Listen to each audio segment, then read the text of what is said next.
friend Brody Brazil, who, by the way, not only is he great on TV with the A's and the Sharks, but he's got a great YouTube channel that is awesome that you got to check out as well. And our friend Brody joins us courtesy of the UMA guest line. What's happening, man? It's been too long. John, you owe me round 1. Papa, you owe me rounds 2, 3, 4, 5, 7, 9, and 12 after the last 24 hours, after the last 7 months. Yeah, we'll skip a few. Who's count? Well, we won't even be able to count by that point. So. Yeah, we need to go out and drown our sorrows, don't we? Absolutely. When we opened the show with it yesterday, and I got pretty emotional towards the end. I started to choke up a little bit. I mean, it was tough. Obviously you grew up an A's fan, so just give me the history of you with this team. And how old were you when you first started working on A's broadcast? I remember you being a part of our pregame show. Yeah. Years ago. I was a young man then.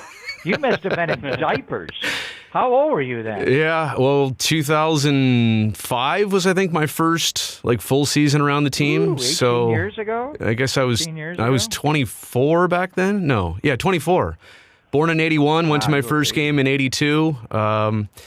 It's just the realization of this has not sunk in fully yet. I mean, I think until we go back to the Coliseum in any capacity, for me, in a working capacity, I guess, at some point next year, and to see it as almost like and I hate to use this metaphor, but to see it as almost like a dead body, I don't think it has fully sunk in yet where this process is at. I mean, they haven't started construction in Las Vegas, but yesterday kind of felt like it's inevitable at this point. So we had Dave Feldman on yesterday, and he just kind of spoke from the heart from a fan standpoint. You talk to fans all the time. You're at the game, social media. You've been very vocal throughout this entire process. But just what does it feel like just as a fan, purely as a fan? Take the media side out of it, just as a fan. Well, I think to try and bring up points as I have and reservations as I have, if this plan to Las Vegas was ironclad, if it was just business, and if it was all laid out and spelled out and the projections made sense, and you looked at it and said, well, that's just business. I mean, we've all had a favorite restaurant that has closed. We've all had a landlord that has raised the rent. We've all had, we've all been the product of bad business decisions that we didn't like. But the hard part to really digest is this doesn't feel all about business. This feels a bit personal. This feels like business that was never completed.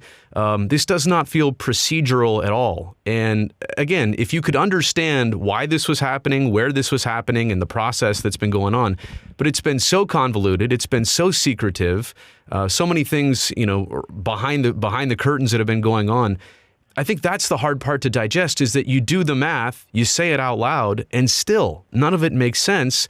And then nobody gives you the answers. Even yesterday in Rob Manfred's press conference, he says that his 3-man relocation committee, they left no stone unturned. Okay, well, then what about the part of where the A's play for a couple years? What about renderings and blueprints and designs and how this is going to get paid for and what bank is going to provide a loan, and what's the interest rate on this going to be? And maybe there are some of those answers, but I guarantee you there's not all the answers they needed to actually go through a proper relocation process. So that's probably the frustrating part, is that you feel like you're right about this stuff, and you know that in 10 years you'll be able to say, I told you so, but it won't matter. It's been awkward for a long, long time, but the awkwardness is going to be heightened this year. I mean, how are you going to do your job this year? I almost cried on the air yesterday. I mean, you did break down and cry last year when it looked like for sure. And then how do we handle 24? And then what's the reality of 25, 26, and 27? Are you bracing for the possibility of the green and gold playing at the home of the San Francisco Giants, Brody Brazil? I'm totally okay with it if the Giants are, but I think that's kind of the rub, right? I mean, who would really want to take in that type of roommate under certain conditions, and having your field played on 81 more times, having to build an extra clubhouse, having to work on concessions? I don't think it's great business for the Giants to take on 3 full seasons of the Oakland A's. Now, here and there, bits and pieces. Wait, what if it's part of a year? What if it's not 81 and they play part of them at Oracle Park, part at Sacramento, part in Vegas. I mean, is that what we're looking at? 33 games each, or Well, whatever it would be? if you're 25 or whatever? If you're a player on that team, if you're part of the Players Association, how the heck do you think that's going to be allowed? Wait, so I need 3 homes? I need a home in San Francisco for my family, one in Sacramento for my family, and one in Summerlin? Like, and Rob Manfred said yesterday, the preference is to obviously pick one site, stay at it, don't try and break up, the 81 home game schedule per season. So I don't, as much as that has been discussed, play a portion of games there, I don't even know the logistical possibility of that. Furthermore, I don't know the logistical possibility of moving into Summerlin and playing at a AAA ballpark. I know Sacramento's been mentioned. Quite honestly, I think that's a way better option for them. But, and I'll say this because Dave Cavill said it yesterday, it's something I've known about for a while.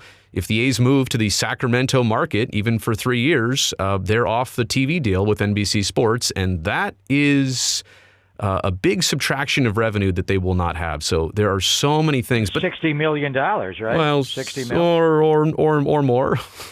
Or more. Keep going. Or more? Yeah, or more. Really? Okay. Yeah. And it's just, so the point is just that there's so many unanswered questions. And to what you're saying, the other part about it, I don't know what 2024 looks like for this team at that Coliseum. They are definitely going to play there. I know they'd love to stay there beyond that, but I don't know if Oakland would even try and put up an offer to or even negotiate in good faith. They want something back. The mayor has said that. I totally understand that. The A's already kind of schemed Alameda County back in the day, buying half the land of the Coliseum site. So they'll use that as their leverage, like, hey, we own half this. Of course we're going to get a lease here, but I'm not sure that guarantees them anything with the Joint Powers Authority. Brody Brazil joining us. The owners yesterday unanimously vote to approve the move from Oakland to Las Vegas for the A's. And then I guess this is a whole totally different topic in and of itself. So, and we may not have enough time for it, but just the John Fisher element. I wasn't upset, and I don't live in Oakland. I live in the East Bay like you do, Brody. But I understood the Warriors moving to San Francisco. They were originally in San Francisco. I understood Mark Davis. I thought that he wanted to be in Oakland, but John Fisher, to me, through this whole process, has just he never wanted to be here, and I feel really bad for the fans and everything. And I know there's a lot of people to blame. There's Oakland to blame. There's a lot because we've been having this conversation for years and years and years. But I just think that the way that this was processed through him, I can't even begin to look at my disdain for what John Fisher has done to the organization, to the Coliseum, to this whole process. It didn't have to get this ugly. It couldn't have been, honestly, botched any worse. Time and time again. And even the fact that they say they've spent all these years on Oakland. Okay, well, let's talk about 2017 through basically 2019. You tried to move to the Peralta site, which was a piece of land owned by the Oakland Unified School District that you basically assumed that they were going to hand over to you until they voted and said, wait, what? No, you can't have this land. You can't build a stadium here. And then they turn around and say, well, we're planting our flag at Howard Terminal. I mean, so many times this has gone down a road that you think, well, they've got it settled. There's no way that this is going to fall apart. And then things fall apart. And I think the statement that obviously stands out to so many people is when he said to one of the 3 A's fans that was down there at the owners' meetings in Arlington, it's been far worse for me than you. Yeah. I mean, to process that, number one, as anybody who is going to lose their job over this, their livelihood, their fandom, I mean, to any level, everybody's going to lose something over this. My only follow-up question would be, please elaborate on that. What do you mean? How is it possibly worse for you than everybody else? And I just think the A's just don't really have a good grasp on the fan base they're leaving, what they're doing, the magnitude of what's happening. To keep apologizing and say, I'm sorry, you can blame me for this. It was my decision. That's almost as if I approached either one of you at a bar, spat in your beer, and said, you know what, John, Greg, I'm sorry. I mean, that right there is how a physical altercation starts. Like, one of you is going to throw a haymaker at me, even though I said sorry. Like, that is the dumbest possible thing to do. Sorry just doesn't cut it. So I don't know if this will ever be forgiven. Even if tomorrow an expansion team is granted to the city of Oakland, and again, I'm just saying that's not going to happen tomorrow. But to the point, I think the wound and the trauma that's happening here, and that's already happened in Oakland, but specifically the way this has unfolded, I don't know how Oakland is ever going to get over this as a sports community. Yeah, that's a harsh reality. So I'm buying drinks 2 through 12 with the exception of 6, and then you're spatting in my beer. Why were there so many bar and alcohol references? Because it's what we do. It's 10:45 in the morning. It's the morning. Yeah, missile. all right. Yeah, that's what Blame Air's It's Friday. It's Friday. We're already drinking. We're drowning our sours. We heard Bob Melvin coming in, and Bob, along with Alvin Dark, the only 2 in history to manage the A's and Giants. Right. So he's the perfect guy to get us through this. But just a word as we switch gears here and try to smile, because Bob does make us smile. You know Bob Melvin so well on so many levels, Brody. What are the Giants getting in Bob Melvin as a manager and then as a person? I thought about this for quite some time as his name was mentioned, and he was so fortunate, guys, to just get out of San Diego. All that was going on there and that was expected of him, wrongly and rightfully so, in so many different ways, and just a very messy situation. I'm so glad for him to come to San Francisco. And what he brings to the Giants is just a good facilitator. I understand the front office is still very set on analytics, and maybe they'll back off the platooning and the openers, and maybe they'll change ways. But even still, Bob's done this before. He knows how to manage with instinct. He knows how to work with the front office that wants that. He also, I was walking my son to school this morning and thinking about the father-son relationship of Bob Melvin and Matt Chapman. And Chappie's out there, and I don't even have to talk to Matt to know that if the right deal was out there, and yeah, he's a Boris guy, so, clearly it's going to get negotiated that way, but oh my goodness. It literally was like a father-son relationship with Bob and Matt. And when Bo Mel would hit him infield, there was a game they would play every day. Bob would try and hit him past Chappie, almost never could. And I think that's the point I'm making, is that Bob is an absolute magnet for really good players across the league that now look at the manager and the coaching staff that's been brought in and say, that's a guy that I've heard great things about, or I've already played for, and I know I want to run through a wall for him. So I think as the Giants seek free agents and seek that, part of their growth and their existence, that he is the perfect person to be in that dugout in charge. I'm so thrilled for him. You're awesome, man. It's been far too long. Love watching you. Your YouTube channel is awesome. As someone who has a home studio, I'm extremely jealous. You know exactly what you're doing. You look wonderful. The lighting is great.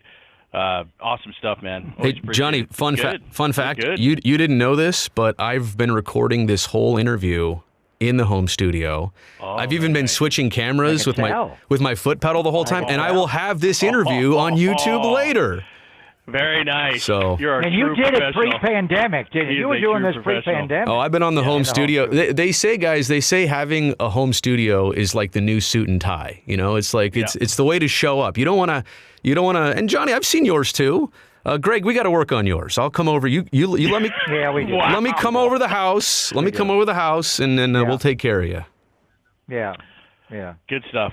You're the best, man. Thanks, guys. You know what I need behind me is the bridge trophy. What do we do? Where is that thing?